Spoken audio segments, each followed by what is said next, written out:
सब कुछ जय मसीह की। प्रभु आपको आशीष करे। और इस समय हम फिर से परमेश्वर के वचन से पढ़ने के लिए जा रहे हैं और प्रभु आपको आशीष करे। आइए हम परमेश्वर के वचन से पढ़कर आशीष पाएं।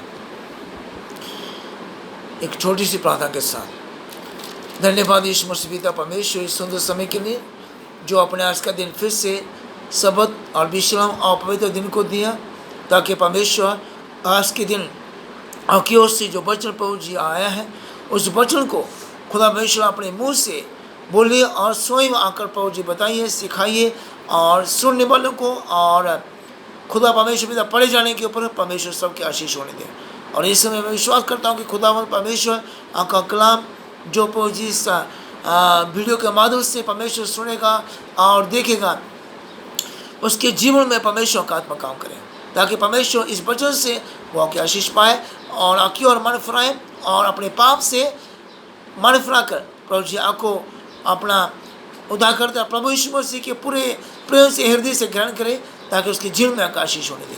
खुदावंद परमेश्वर आपका कलाम, आपका वचन पवित्र और सामर्थ्य है, एक अद्भुत है। थैंक यू पिता परमेश्वर इस प्रार्थना को सुनने के लिए, आगे की इस वचन से अगुवाई करने के लिए खुदा आपका आत्मा काम करे। सारी महिमा आपको देता हूँ पिता, यहोवा परमेश्वर आपके बेटे यीशु मसीह के नाम से मानते सुनकर करने कीजिए, आमीन। हम देखेंगे आज यशायाह उसका 28 और 14 से 22 तक वचन है, आज उससे वर्णन करेंगे।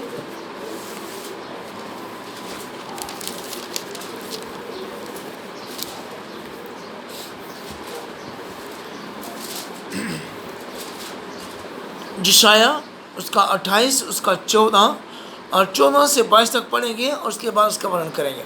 इस कारण हे ठट्ठा करने वालों, यरूशलेम वासी, प्रजा के हाकिमों, यहोवा का वचन सुनो। तुमने कहा, हमने मृत्यु से वाचा बांधी और अधोलोक से प्रतिज्ञा कराई है।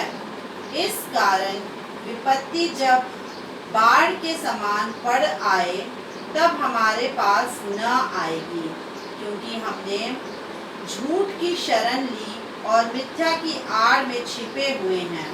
इसलिए प्रभु यहोवा यूं कहता है, देख, मैंने सिय्योन में नींव का एक पत्थर रखा है, एक परखा हुआ पत्थर, कोने का अनमोल और अति दृढ़ नींव के योग्य पत्थर, और जो कोई विश्वास रखे वह उतावली न करेगा।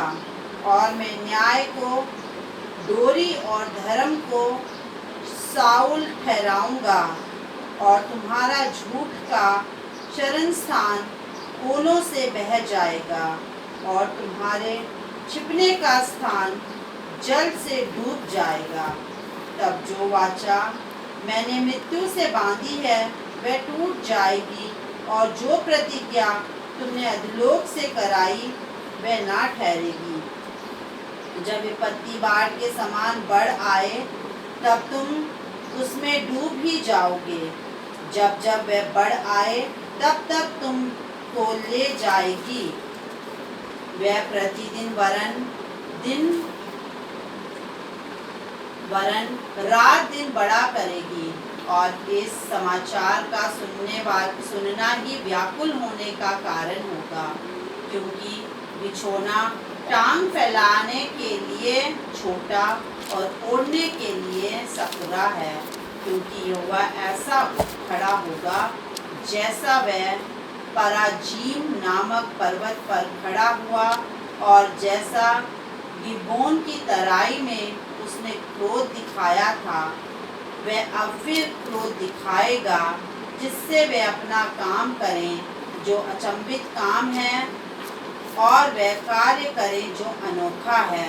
इसलिए अब तुम ठट्ठा मत करो, नहीं तो तुम्हारे बंधन कसे जाएंगे।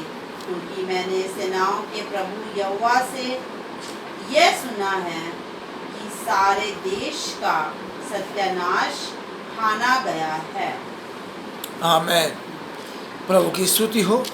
और परमेश्वर के वचन को पढ़े जाने से और सुनने वालों के लिए भी परमेश्वर की आशीष हो। सचमुच में परमेश्वर का वचन यशायाह भविष्यवक्ता के द्वारा हमें एक बहुत बड़ी शिक्षा देने के लिए है, जो शायद हम इस समय इन दिनों में हम भूल चुके हैं।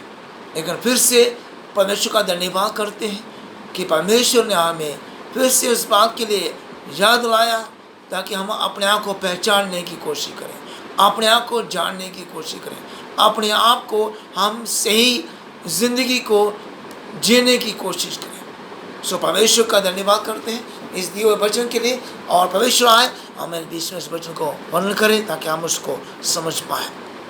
प्रभु का धन्यवाद करते हैं। वचन 14 में लिखा है, इस कारण ही ठट्ठा करने वालों, यरूशलेम वासी, प्रजा के हाकिमों, यहोवा का वचन सुनो। परमेश्वर का वचन साफ साफ कहता है किसको? ठट्ठा करने वालों।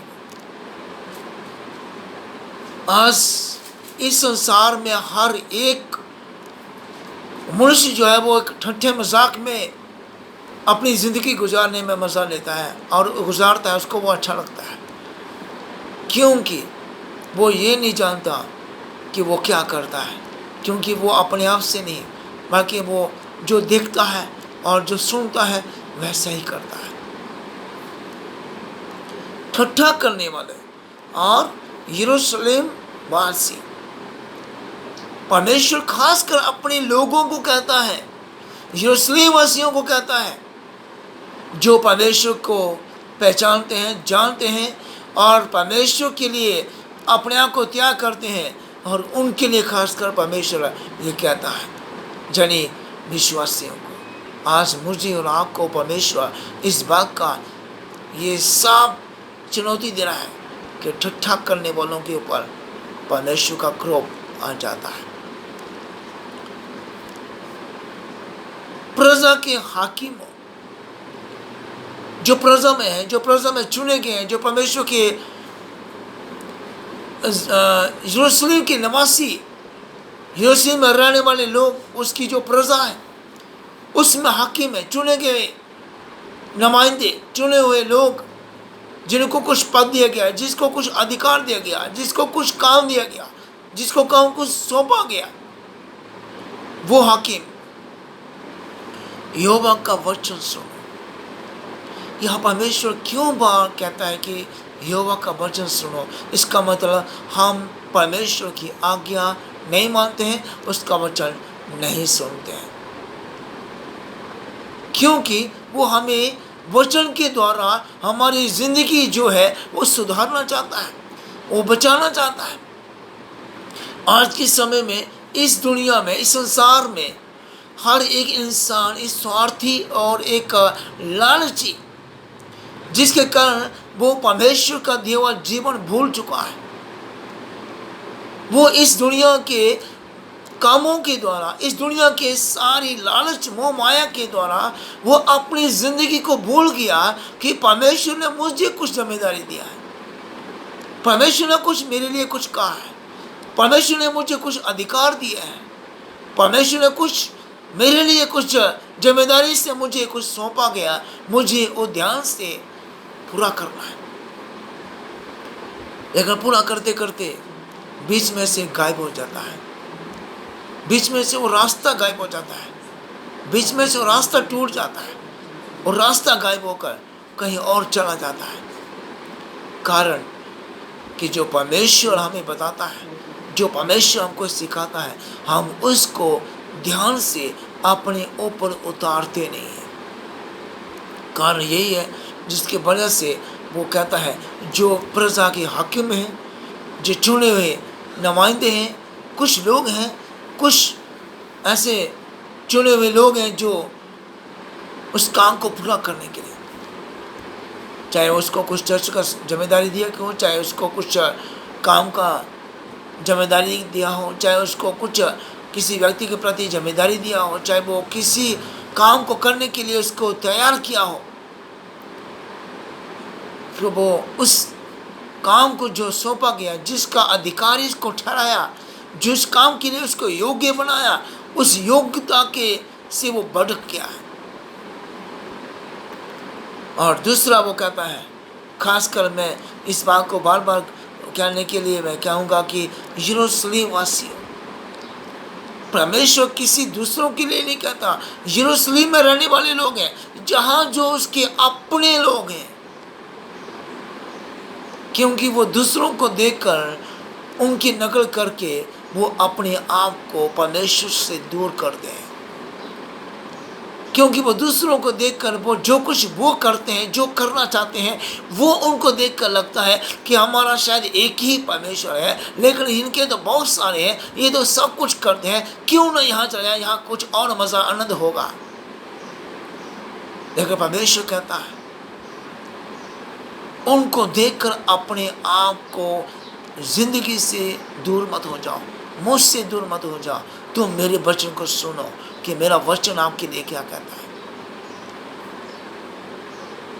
दंड करने वाला लोग, ठट्ठा करने वाला लोग, परमेश्वर ठट्ठा करने वालों से घृणा करता है, ठट्ठा करने वाले लोगों से नफरत करता है, चाहे वो परिवार का ठट्ठा हो, चाहे वो पड़ोसी का ठट्ठा हो, चाहे वो किसी इंसान का ठट्ठा हो। खासकर आजकल जितने लोग हैं जो आज एक कोई एक्सीडेंट हो जाता है, कोई किसी प्रकार से मर जाता है, या कोई किसी से वो एक परेशान में हो जाता है, तो उसको वीडियो लेकर बनाकर उसके नाम से बहुत सारा वीडियो बनाकर उसको आगे भेज देते हैं, फॉरवर्ड कर देते हैं, एक मज़ाक बना रख देते हैं।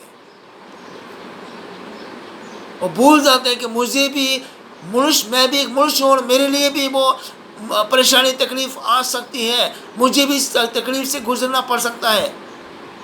लेकिन वो भूल जाते हैं कि हम तो खुद परमेश्वर है, ये जो किसी इसके साथ हुआ मेरे साथ कभी हो नहीं सकता। मैं कहना चाहता हूँ एक उदाहरण से, आज इस समय नौजवान जो शायद 14-20 साल से 30-35 40 साल के बीच में जो गुजर रहे हैं, अपना स्ट्रगल करने के लिए, अपनी कोशिश करने के लिए, अपने काम को करने के लिए, अपने जीवन में कुछ अच्छा करने के लिए, लेकिन अच्छा करते करते वो एक जाल में फंस जाते हैं, एक ऐसा जाल जिससे निकलना बाहर मुश्किल हो जाता है, एक ऐसा जाल जिसके बाहर निकलना उनके लिए सारे परिश्रम से बाहर हो जाता है। तो उस जाल में फंसकर आखिरकार एक ही रास्ता उनको मिलता है, एक ही उपाय सामने आता है, अपना जीवन नाश करना, बर्बाद करना, सुसाइड कर देना। मैं आपको बताना चाहता हूँ कि परमेश्वर इसलिए नहीं हमको भेजा, परमेश्वर ने हमें इसलिए नहीं दुनिया में भेजा, इसलिए नहीं बनाया कि हम अपनी ज़िंदगी बर्बाद कर दें, अपने ही कुछ मोह माया से, कुछ अपनी लालच से, कुछ अपनी इच्छाओं से, कुछ करने के द्वारा हम कुछ करना चाहते हैं। किसी काम को करना कोई बुरी बात नहीं है, किसी के लिए कुछ काम के साथ हमको अच्छा बनना, आगे ऊपर उठना कोई बड़ी बात नहीं है, पर हम किस प्रकार से करते हैं, किस तरीके से करते हैं, हम अपनी ज़िंदगी से, हम सफ़र में, हम अपनी दौड़ में, अपने चाल में, हम अपने स्वभाव में, अपने काम तौर तरीकों में हम हार जाते हैं, और जिसके कारण हम जिंदगी को पा बैठते हैं। लेकिन परमेश्वर आपके लिए एक ही बात करता है, दोबारा ये जीवन नहीं मिलेगा। याद रखिएगा, दोबारा ये जीवन नहीं मिलेगा। दोबारा जीवन आप बोलोगे कि फिर से मुझे मिलेगा, तो ये गलत धारणा है, गलत विचार, गलत सोच, गलत ही शिक्षा है।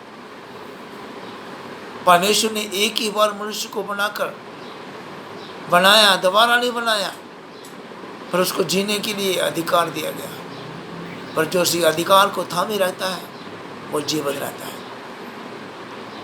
इसलिए परमेश्वर, मैं पढ़ना चाहता हूँ यशायाह 1:10 पढ़िएगा, वहाँ परमेश्वर हमें बहुत सारी बातों को इससे सिखाना चाहता है। क्यों हम अपना जीवन जो परमेश्वर की ओर से आता है उसको भूल जाते हैं, लेकिन जो हमारी ओर से लगता है हम उसको करने के लिए, जो हमें दिखता है, हमें सुनाई देता है, जो हमें लगता है कि ये सही होगा, हम उसकी ओर ध्यान देना शुरू कर देते हैं। यशायाह 1:10 पढ़ेंगे। ये सदोम के न्यायियों, यहोवा का वचन सुनो, हे अमोरा की प्रजा, ये अमोरा की प्रजा हमारे परमेश्वर की शिक्षा पर कान लगा। हमारे परमेश्वर की शिक्षा पर काम लगा। यह दो लोगों का, दो व्यक्तियों का नाम लिया गया, एक अदोम और एक अमोरा। परमेश्वर उस देश के अंदर, हाँ? सदोम और अमोरा, इन दो व्यक्ति यानी कि दो देशों के बीच में परमेश्वर इस देश के अंदर उस पाप को देख रहे हैं जो सुनते नहीं है। इस देश के अंदर परमेश्वर जो वचन बताने की कोशिश करता है उसको सुनते नहीं है, लेकिन वो दूसरों को देखकर उसको अपनाना शुरू कर देता है, जिसके कारण वो विनाश की ओर, मृत्यु की ओर चलना शुरू कर देते हैं। लेकिन यहाँ दूसरा पद कहता है, 15 अपना 28 का 15, तुमने कहा है हमने मृत्यु से वाचा बांधी और अधिलोक से प्रतिज्ञा खाई है। इस कारण भविष्य जब पहाड़ के समान बढ़ आए तब हमारे पास न आएगी, क्योंकि हमने झूठ की शरण ली और मिथ्या की आड़ में छुपे हुए। बहुत बड़ा एक धोखा है इंसान की आंखों में, बहुत बड़ा धोखा है इंसान के दिमाग में, बहुत बड़ा धोखा है सामने मनुष्य के जो उसके अंदर वो घिरा हुआ है। क्योंकि यहाँ परमेश्वर साफ कहता है कि मृत्यु से वाचा बांधी और अधिलोक से प्रतिज्ञा खाई। मनुष्य ने किससे प्रतिज्ञा वाचा बांधी? मृत्यु से। ये मृत्यु क्या है? कौन सी मृत्यु है? हम तो अच्छा जिंदगी जीने के लिए सब परिश्रम कर रहे हैं, हम तो सब कुछ अच्छा कर रहे हैं, सबको लेके चल रहे हैं, सबको साथ उठाकर चल रहे हैं अच्छा जिंदगी जीने के लिए। लेकिन यहाँ कहता है कि वो मृत्यु से वाचा। परमेश्वर कहता है कि मुझे छोड़कर जो मेरी बनाई हुई वस्तुओं से, चाहे वो पक्षी हो, चाहे वो जानवर हो, चाहे कोई भी किसी प्रकार की वस्तु हो, चाहे पत्थर हो, उनको छोड़कर हम, परमेश्वर को छोड़कर हम उन वस्तुओं की ओर उनसे वाचा बांध देते हैं, उनको सारा सराहना देते हैं, उनको हम अपना जीवन उनके अधीनता में हम अपने आप को आ जाते हैं, उनसे वाचा बांध देते हैं क्योंकि वो मृत्यु है। हम खुद अपने आप को मृत्यु के साथ वाचा बांधने की कोशिश करते हैं, और मृत्यु में जब हम गिर जाते हैं तो हमें कोई रोक नहीं सकता मृत्यु से बचाने के लिए। संसार में कोई ऐसी चीज नहीं, संसार में कुछ ऐसा कोई दूसरा नहीं जो आपको मृत्यु के मुंह से बचा सके, अंधकार से बचा सके, पाप से बचा सके, सारी बुराई से बचा सके। पूरी दुनिया में कहीं भी घूमो, कहीं भी जाओ, लेकिन आपको अगर छुटकारा, उद्धार, मुक्ति अगर बचना है, और कोई है जो बचा सकता है, आसमान के नीचे लोगों के बीच में वो एक ही नाम है, यीशु नाम, जो मुझे और आपको जीवन दे सकता है, जो मुझे और आपको जिंदगी दे सकता है। कष्ट, तकलीफ, समस्याएं, डिप्रेशन, बहुत कुछ आ सकता है, क्योंकि शैतान का पहला काम यही है मनुष्य के अंदर उसके दिमाग को, उसको डिप्रेशन में, उसको अपने जाल में फंसाना, उसको धोखे में, उसको झूठ में, उसको लालच में फंसाना, जिसके द्वारा झूठ से, लालच से वो फंस कर वो अपने आप को मृत्यु के उस बादशाह में आ जाता है। और दूसरी बात यह कहता है, मृत्यु से वाचा बांधी और अधिलोक से प्रतिज्ञा। अधिलोक जनी नरक, इस बात को बात है कि मुझे नरक ही जाना है, चाहे कुछ भी हो जाए, चाहे मैं कुछ करूं या ना करूं, मुझे नरक ही जाना है। ठान के रखा है। कोई किसी को गाइड करने के लिए कोई सिखाता है, कोई बताता है, कोई सही शिक्षा देता है, तो उसके अज्ञान करके, उसके मार पटाई करके, उसको ठट्ठा मजाक करके, उसको निंदा करके छोड़ दे, और एक ही चीज ठान रखी है कि मुझे नरक ही जाना चाहे कुछ भी हो जाए। लेकिन परमेश्वर आपको नरक जाने से बचाने के लिए आज भी तैयार है। परमेश्वर आपको मृत्यु के उस वाचा से छुटकारा देने के लिए आज भी तैयार है।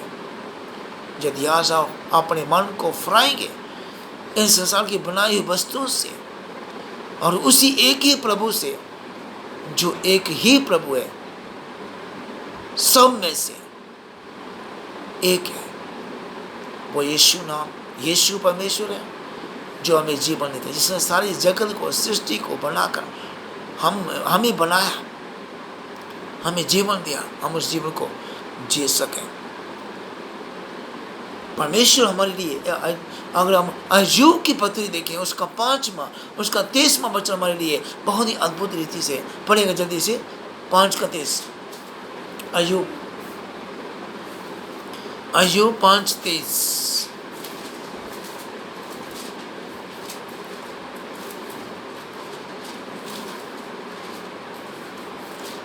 Thank you Jesus. सचमुच में अय्यूब के व्यक्ति का जो जीवन था, उसके जीवन को देखते हैं तो सचमुच में हमारे जीवन में परमेश्वर क्या चाहता था और मनुष्य क्या करता है। 5:23, अय्यूब 5:23।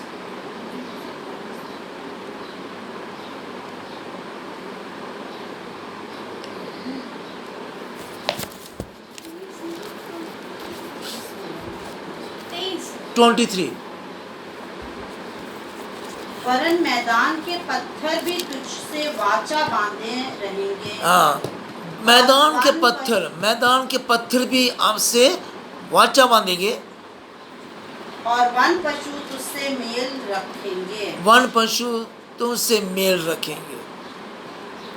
आज इंसान उस पत्थर और वन पशुओं के साथ मेल मिलाप करता है, ना कि परमेश्वर से। और पत्थर से वाचा बांधना और पशुओं से मेल मिलाप करना, उससे प्रतिज्ञा बांधना, हम एक मृत्यु की वाचा और हम अधिलोक का की ओर अपने आप को त्याग कर रहे हैं। पत्थर से हमें जीवन नहीं मिलता, वन पशुओं से हमें जीवन नहीं मिलता, पर उन सब के ऊपर हमें परमेश्वर ने ठहराया, अधिकार दिया कि ये सारी चीजें आपके हाथ में, आपके अधीनता में रखता हूं। पर आज इंसान उन्हीं वस्तुओं को, जिन वस्तुओं को परमेश्वर ने मनुष्य के अधीन में रखी थी, आज वही वस्तुएं परमेश्वर, वही वस्तुओं के अधीनता में मनुष्य आ गया है। यही है सबसे बड़ा पाप, मृत्यु की ओर जाने का। जो परमेश्वर के अधीनता में, जो मनुष्य के अधीनता में परमेश्वर ने रखा, वही चीजें आज मनुष्य को अपने अधीन में रखे हुए हैं। हमारा मेल मिलाप एक पत्थर से, एक मेल मिलाप एक जंगली पशुओं से।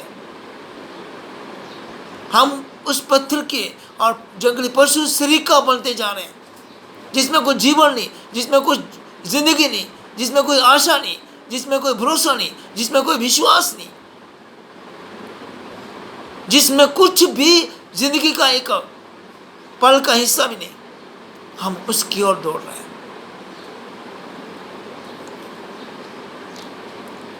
लेकिन 16 में परमेश्वर हमें सिखाता है और सारी वस्तुएं इस चीज को लेकर चलता है कि इसीलिए प्रभु यहोवा जो कहता है, देखो मैंने सिय्योन में नीम का एक पत्थर रखा है, एक परखा हुआ पत्थर, खोने का अनमोल और अति दृढ़ नीम के योग्य पत्थर, और जो कोई विश्वास रखे वह उतावली ना करे। परमेश्वर ने एक सिय्योन से एक हमारे लिए एक ऐसा पत्थर रखा है जो परखा गया, जांचा गया, फिर उसने वो हमारे नींव के लिए वो पत्थर को ठहराया। परखा हुआ परमेश्वर का, जांचा हुआ परमेश्वर का वो पत्थर। लेकिन हम गलत पत्थर को चुन लेते हैं, हम गलत पत्थर की ओर ध्यान देते हैं। पर जो पत्थर मेरे और आपके लिए प्रभु परमेश्वर ने ठहराया, वो पत्थर कौन है? जो परखा और सरखा गया, वो परमेश्वर यीशु मसीह स्वयं है, जो हमारे लिए आया और हमारे लिए इस धरती पे आकर हमारे दुख, क्लेश, संकट, हर विपत्ति, हर परेशानी में गुजर कर हमें शांति दिया और हमारा दुख अपने ऊपर लेकर बलिदान हो गया। वो यीशु मसीह है, वो पत्थर यीशु मसीह है, जिस पत्थर के हम मेरे बलाव करना चाहिए।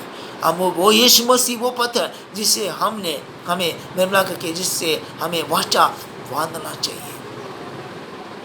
उस पत्थर ने, उस यीशु मसीह ने हमारे लिए जो अपने लहू से वाचा बांधा, कि जो इस लहू के और मेरे मांस के इस समल करते हुए याद रखेगा और मेरा प्रचार करता रहेगा, वो मेरे योग्य ठहरेगा। हमें उसके ऊपर विश्वास करना है। इसलिए भी हमें परमेश्वर के वचन पर विश्वास करते हुए बढ़ते जाना है, क्योंकि परमेश्वर का वचन ये सिखाता है। लेकिन 18 में पढ़ते हैं तो वहाँ लिखा है, तब यो वाचा तुमने मृत्यु से बांधी है वह टूट जाएगी। यीशु मसीह वो पत्थर जो सयोन से परमेश्वर ने नींव का ठहराया हुआ, जांचा हुआ, परखा हुआ, हम उससे मेल मिलाप करते हैं तो हमारी मृत्यु की वाचा टल जाएगी। और प्रतिज्ञा तुमने अधिलोक से जो बांधी है, जो खराई है, वो ठहरेगी ना ठहरेगी, वो ठल जाएगी। तब भविष्य बाढ़ के समान, तब वो भविष्यियाँ एक बाढ़ के समान आएगी, पर तब उसमें डूब, जब भविष्य बाढ़ के समान बाढ़ आए तब तुम उसमें डूब ही जाओगे। अगर जब परमेश्वर हमारे लिए वो चट्टान, वो पत्थर जो परमेश्वर ने संयोग से ठहराया है, जिसकी ओर हमें मेरे मिला करना है, उसको पहले से ये सारी विपत्तियाँ, सारी बांधी मृत्यु की जो बांधी हुई वाचाएं हैं, वो छूट जाएंगी और प्रतिज्ञा खत्म हो जाएंगी। और अगर भविष्य बाढ़ के समान आए तो तब उसमें डूब ही जाओगे। जो इस पत्थर को यीशु मसीह उसको अपनाएगा नहीं, उसको पहनेगा नहीं, उसको उसके साथ मिलाप नहीं करेगा, तो वो उस भविष्य में डूब जाएगा, जाने कि खत्म हो जाएगा। लेकिन 19 इस बात को साफ कहता है, तब जब मैं बाढ़ आए तब वह तुमको ले जाएगी और इस प्रचार का सुनना ही व्याकुल होने का कारण होगा। जो नहीं सुनता उसका प्रचार के सुनने का व्याकुल हो जाएगा, जो उसके वचन को नहीं सुनता, क्योंकि उसने पहले ये कहा, 14 में ये कहा कि यहोवा का वचन सुनो। जो वचन सुनता है उसके ऊपर से वो वाचा टूट जाएगी, खत्म हो जाएगी। पर जो वचन नहीं सुनता उसके लिए वो डूब जाएगा और उसमें फंस कर वो एक व्याकुल हो जाएगा, कुछ भी समझ में नहीं आएगा, वो ना इधर का ना उधर का, वो अपने आप में कंफ्यूज रहेगा कि मुझे क्या करना चाहिए। और 20 में कहता है, क्योंकि बिछोना टांग फैलाने के लिए छोटा और ओढ़ने के लिए संकरा है।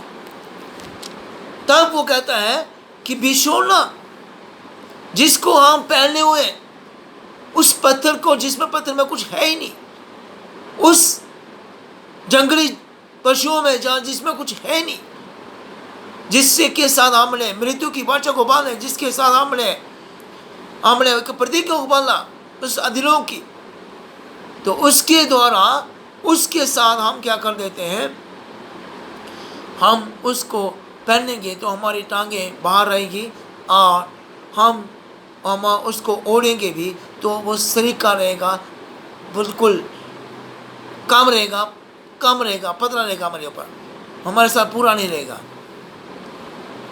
सो इसलिए परमेश्वर हमें क्या कहना चाहता है कि हमें जो हम पहन के चलते हैं, जो हमने पहना है और जिसके ऊपर हम मेलमिलाप कर रहे हैं, अगर उसी को लेके चलेंगे या वचन को नहीं मानेंगे, जो यहोवा परमेश्वर का वचन नहीं मानते हुए, तो हमें वो पत्थर, वो जिसकी जो मृत्यु और अधिलोक की सारी प्रतिज्ञाएं, वो हमें ऐसे पूरा ओढ़ नहीं सकती, बाकी हमें वो नाश की ओर, मृत्यु की ओर, अधिलोक यानी कि नर की ओर खींच के ले जाएंगे। मैं एक वचन पर के खत्म करने वाला हूं।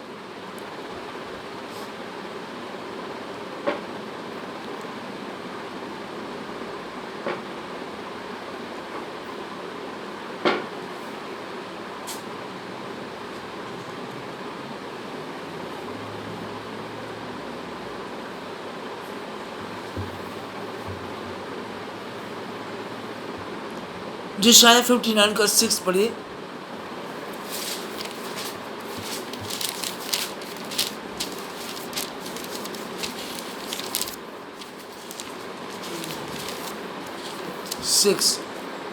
उनके जाले कपड़े का काम ना देंगे, ना वे अपने कामों से अपने आप को ढांप सकेंगे, क्योंकि उनके काम अनर्थ ही के होते हैं और उनके हाथों से उपद्रव का काम होता है।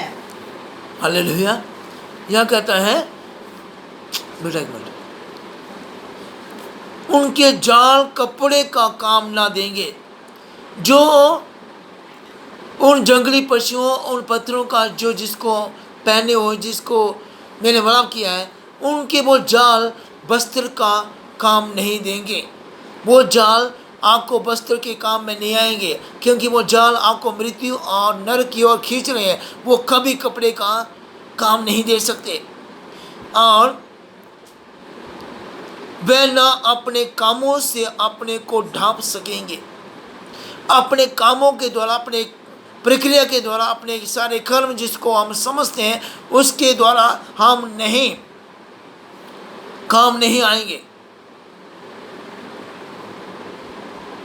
वो काम नहीं आएंगे। अपने कामों से अपने को ढांप सकेंगे, ना वो अपने कामों से इसको ढांप सकेंगे। मैंने बहुत अच्छा काम किया, मैंने बहुत पुण्य का काम किया, मैं बहुत धर्म का काम किया, वो उस कामों से अपने आप को